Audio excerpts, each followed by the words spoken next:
तर विद्यार्थी मित्र हो, आज आपण या ठिकाणी इंग्रजीची वाक्यरचना शिकणार आहोत. दिस इज अ पेन, म्हणजे हा पेन आहे.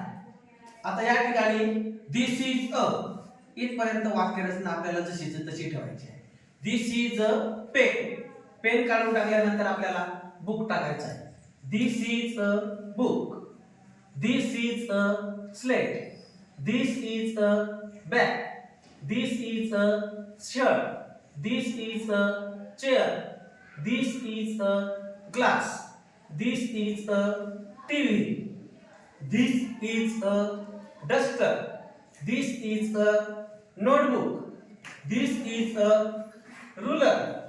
अशाच प्रकारे याच्या ब्रॅकेट मध्ये आपल्याला ruler, compass, box, paper, remote, bottle, speaker, door, window, watch, carrom, ball, bat, stamp, mat, file, chalk, window, mobile, computer, slate, pencil, paper, pen हे शब्द आपल्याला या ठिकाणी टाकायचे आहे. म्हणजे काय होईल, दिस इज अ इथपर्यंत आपल्याला बदल करायचा अधिकार नाही. फक्त या ठिकाणी आपल्याला शब्द टाकायचा आहे. शब्द टाकल्यानंतर आपल्याला वाक्य मिळणार आहे.